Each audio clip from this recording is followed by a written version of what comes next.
একটু মুসা ভাইকে রিকোয়েস্ট করব অনুষ্ঠানটি শুরু করার জন্য কিছু বলার জন্য। ধন্যবাদ পাবেল। এখন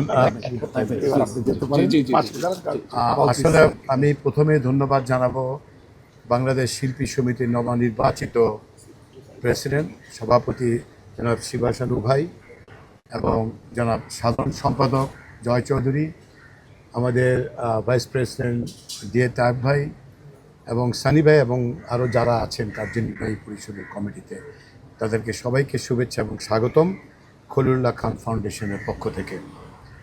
আপনারা সবাই জানেন আমার পিতা 2014 সালে 7ই ডিসেম্বরে ইন্তেকাল করেছেন এবং সেই ইন্তেকালের সময় আমি এফডিসিতে এসেছিলাম।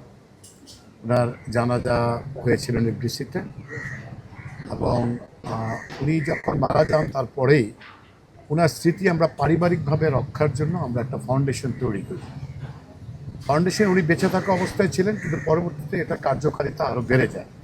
এই ফাউন্ডেশনের আন্ডারে আমরা একটি স্কুল করেছিলাম এসআরসি নামে, অটিস্টিক বাচ্চাদের। ওই বাচ্চার স্কুলটাকে আমরা দীর্ঘদিন চালিয়েছিলাম। পরবর্তীতে স্কুলটাকে কন্টিনিউ করে নিয়ে আর ফাউন্ডেশনটাকে কন্টিনিউ করেছি দুটো কারণে। একটা কারণে আমার পিতার সাথে যে এফডিসির সাথে বা চলচ্চিত্রের সাথে একটা সম্পৃক্ততা, সে দীর্ঘদিন থেকে 1962 থেকে, আমি বর্ন ইন 1964, কিন্তু ওনার সম্পৃক্ততা ছিল 62 বা তারও আগে হতে পারেন। সেখান থেকে শুরু করে আমার বয়স যখন 54-55 যখন, তখন পর্যন্ত আমি দেখেছি যে এটার সাথে ওনার যে একটা আন্তরিকতা, এটাকে উনি হৃদয়ে রেখেছেন এফডিসিটাকে বা শিল্পীটাকে, এটা আমি ওনাকে খুব কাছের থেকে দেখেছি। বাট ওনার কঠোরতা, ওনার শাসনের কারণে হয়তো আমরা এফডিসিতে আসা আমাদের হয়নি। কিন্তু আমার কাছে কেন যেন মনে হয়েছে, অনেকেই প্রশ্ন করে, আমরা যখন কোনো সাংবাদিকের কাছে যাই, যখন কোনো সাংবাদিক বলে যে আপনারা এফডিসিতে যান না, তখন আমরাও এফডিসির দোষ দিই, শিল্পীদের দোষ দিই, ওনারা তো আমার ডাকেন না। তা আমরা যে আসি না এটা আমরা কখনো বলি না। তা আমার কাছে মনে হয়, আই ফেল্ট দ্যাট আমাদেরও যাওয়া উচিত ওনাদের কাছে। ওনারা যেমন বারবার খালি আমরা বলি যে ওনারা আসে না, কিন্তু আমরা তো আসি না। সেই হিসাবে আমি খলিলুল্লাহ খান ফাউন্ডেশনটা নিয়ে আজকে এখানে আসছি। যে ফাউন্ডেশনটার আমাদের সাথে, খলিলুল্লাহ খান সাহেবের পরিবারের সাথে এবং অন্যান্য শিল্পীর পরিবারের সাথে আমাদের শিল্পীদের যে একটা একাত্মতা, আমরা যে একই পরিবারের, এটাকে প্রমাণ করা, প্রকাশ করার ক্ষেত্রে আমাদের এই প্রয়াস। তো আমি প্রথমেই মনে করেছি, আমি এফডিসিতে এসেছিলাম, কিন্তু আপনাদের যেদিন ইলেকশন হয়, এই প্রথম আমি ইলেকশনে এসেছিলাম।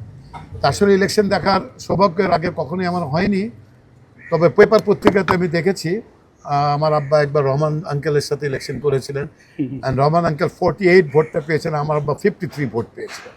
কিন্তু ওনাদের সাথে তার পরপরই, ইলেকশনের পরপরই, রেজাল্টের পরপর যে একটা সম্পর্কটা পত্রিকাতে আমি পড়েছি, তাতে মনে হয় এখনও আপনারা যারা জিতেছেন, যারা হেরেছে, তাদের সাথেও আপনাদের একই সম্পর্ক আছে বলে আমি মনে করি।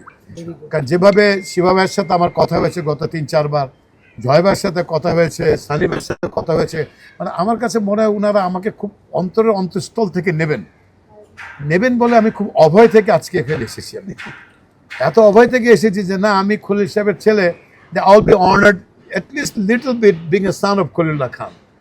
যে আমি আসছি, আমি দেখে প্রথমত আমি খুব আনন্দিত, উৎফুল্লিত, এবং আমি আমার পরিবারকে বলবো যে গিয়ে আসলে এফডিসিতে আমরা কেন যাই না, কেন যোগাযোগ রাখি না, এটা আমাদের একটা অপরাগতা আমি মনে করি। তো এখন যেটা আসলে আমার আর বলা